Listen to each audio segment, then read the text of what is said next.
The Wissenswerte series on human rights consists of a general film on this issue and one film on each of the three dimensions of human rights. Each dimension is of equal importance in the human rights system. The history of human rights, current human rights violations, as well as women's rights and the role of NGOs such as Amnesty International are also examined. This clip looks at the third dimension of human rights, collective rights.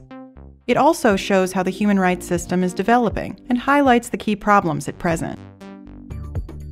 The 1970s. The world has changed considerably. Many former colonies have become independent. But excitement about this newly gained freedom has turned into disillusionment. Many of these countries face massive development problems. The causes are often found in several countries, or even on a global scale. For example, the impact of climate change or an unfair world trade system.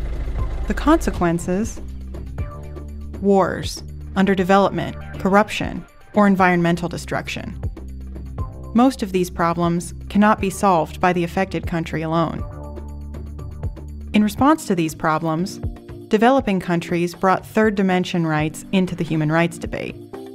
These rights include the right to peace, the right to a clean environment, a country's right to dispose freely of its own raw materials, and especially important, the right to development. These rights differ from those of the first and second dimensions in two respects. First, they are intended to protect entire groups, for example peoples, rather than individuals. That is why they are called collective rights. Second, the international community, rather than individual countries, is mainly responsible for their implementation. The ideological basis for this is solidarity among countries. That is why collective rights are sometimes referred to as solidarity rights. The third dimension is more controversial than the first two. One point often made is that human rights are, by definition, individual rights. That means that they can only relate to individual persons. Some experts also say that third dimension rights will never achieve the same legal and political status as those of the first and second dimensions. This gives rise to the fear that the principle of the indivisibility of human rights could be undermined and the entire human rights system weakened. Most industrialized countries were initially opposed to the third dimension. They were afraid that developing countries would make financial demands based on the right to development.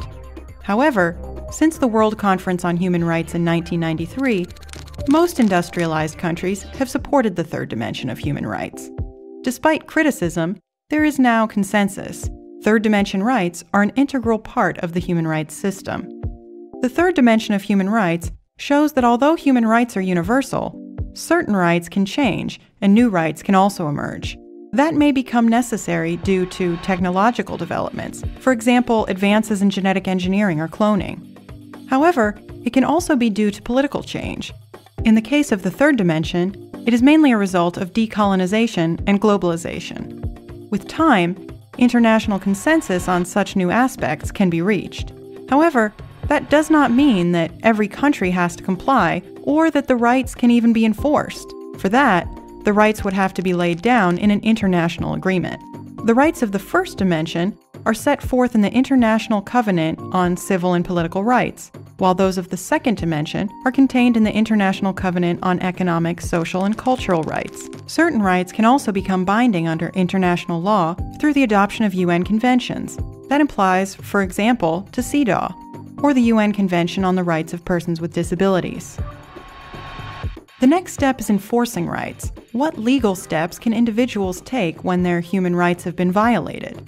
An international convention requires the signatory states to amend their legislation to include the human rights in question. Victims of human rights violations can then take legal action in their home country. If an individual goes through the courts and does not win, then only two possibilities remain. The individual can submit an individual complaint to the treaty bodies. The treaty body then makes a decision. Although this decision is not binding for the complainant's home country, a public decision of this kind can have considerable political weight. No country wants to be portrayed in the media as a human rights violator. This key instrument exists for the first and second dimension, as well as for the conventions. It has not yet been established for the third dimension. Another possibility is to submit a complaint to one of the regional human rights systems. The European system is the most advanced. Complaints are frequently submitted to the European Court of Human Rights. Every year, more than 50,000 individual applications from the Council of Europe member states are submitted to this court. The other regional human rights systems are much less developed at present.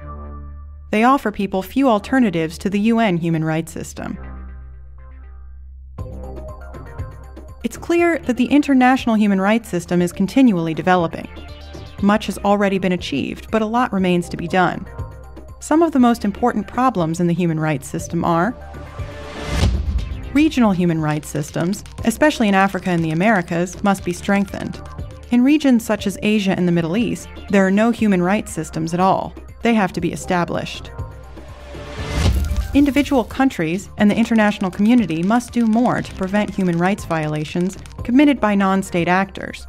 For example, those committed by international corporations, rebel groups, or organized crime. The International Criminal Court in The Hague must be further developed and strengthened. It deals with especially serious human rights violations, such as genocide and crimes against humanity. History has shown that even if the path is sometimes difficult, the human rights system can be extended and further developed. There is more information on this issue in the other films in the Wissenswerte series on human rights.